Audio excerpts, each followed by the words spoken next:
Recently 12 मार्च 2023 को India versus Australia के बीच में एक टेस्ट मैच हुआ था।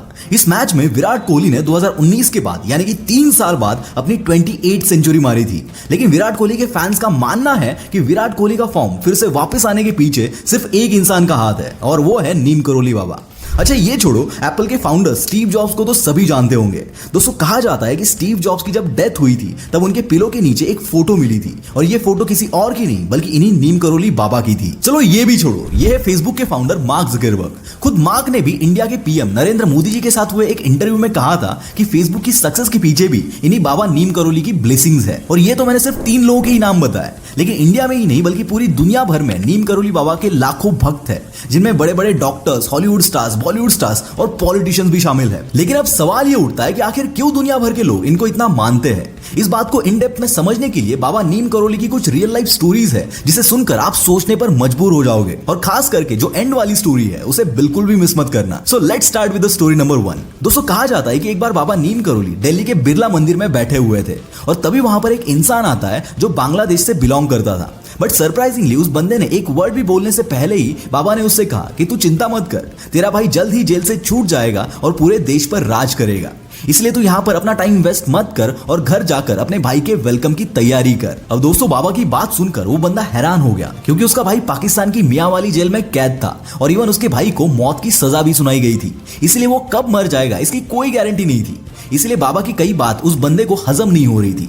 But guys you won't believe कि कुछ ही दिनों बाद उस इंसान के भाई को जेल से रिलीज कर दिया गया और इतना ही नहीं बल्कि उसका भाई जेल से बाहर आने के बाद तुरंत ही बांग्लादेश का पहला प्रेसिडेंट बन गया जिसका नाम शेख मुजीबुर रहमान था।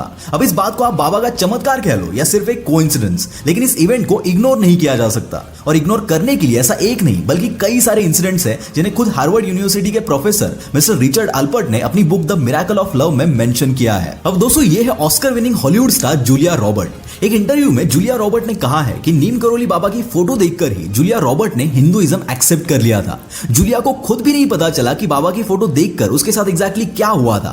Isn't that magical. और इतना ही नहीं बल्कि ये तक कहा जाता है कि स्टीव जॉब्स की लाइफ में जब बहुत सारे फेलियर्स आ रहे थे तो डॉक्टर लैरी ब्रिलियंट ने उन्हें बाबा नीम करोली के कैची धाम को विजिट करने की एडवाइस दी थी। और जब स्टीव जॉब्स इस जगह को विजिट करके वापस गए तो उन्होंने एप्पल कंपनी की शुरुआत की थी। और इवन ये तक कहा जाता है कि एप्पल का लोगो भी बाबा नीम करोली का फेवरेट फ्रूट एप्पल से ही इंस्पायर्ड है।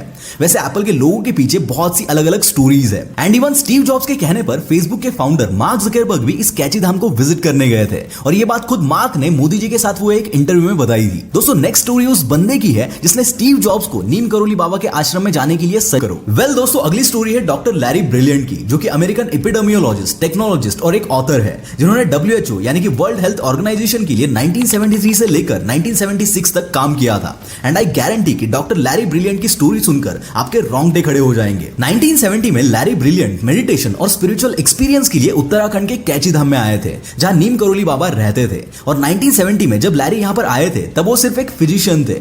अब एक दिन बाबा ने लैरी को बुलाकर कहा कि ये मेडिटेशन करना छोड़ दो और दिल्ली के WHO के ऑफिस में जाकर चिकन पॉक्स की बीमारी को क्योर करने के लिए उन्हें हेल्प करो। अब दोस्तों उस वक्त लैरी ना ही कोई एपिडेमियोलॉजिस्ट था और ना ही कोई एक्सपीरियंस डॉक्टर था, इसलिए WHO वालों ने लैरी ब्रिलियंट का एप्लीकेशन एक्सेप्ट ही नहीं किया।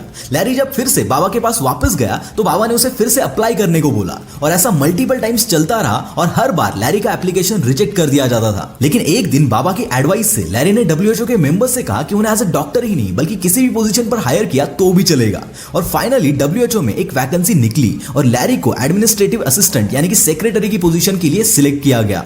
लेकिन लैरी के पास चिकन पॉक्स को लेकर कोई भी एक्सपीरियंस नहीं था, इसलिए लैरी को सिर्फ ऑफिस में ही बैठना पड़ता था। बट एक दिन लकीली 2 रशियन डॉक्टर्स को इंडियन रीजन के लिए असाइन किया गया, लेकिन उनमें से एक डॉक्टर के पास कोई भी असिस्टेंट नहीं था, तो उस डॉक्टर के साथ फील्ड पर जाने के लिए लैरी को सिलेक्ट किया गया। और अब इसके आगे जो हुआ वो सच में अनबिलीवेबल था। एक दिन लैरी ब्रिलियंट को चिकन पॉक्स प्रोग्राम के बारे में अवेयरनेस करने के लिए एक गांव में भेजा गया था और जब लैरी उस गांव के एक लोकल डॉक्टर के ऑफिस गया और उसने चिकन पॉक्स प्रोग्राम के बारे में बात की तो उस डॉक्टर ने लैरी को मना कर दिया क्योंकि उस टाइम सभी डॉक्टर्स भी इस बीमारी से डरे हुए थे और उन्हें लगता था कि चिकन पॉक्स के पेशेंट्स को ट्रीट करना बहुत रिस्की और और इम्पॉसिबल है। अब लैरी जब उस डॉक्टर के ऑफिस से निकलकर अपनी जीप में बैठ रहा था, तभी उस डॉक्टर ने देखा कि लैरी की जीप के डैशबोर्ड पर बाबा नीम करोली की फोटो लगी हुई थी। और वो फोटो देखते ही उस डॉक्टर ने लैरी को फिर से ऑफिस में बुलाया, क्योंकि वो डॉक्टर बाबा के बारे में जानता था और उसने सुना हुआ था कि बाबा की कही हुई हर बात सच हो जाती है।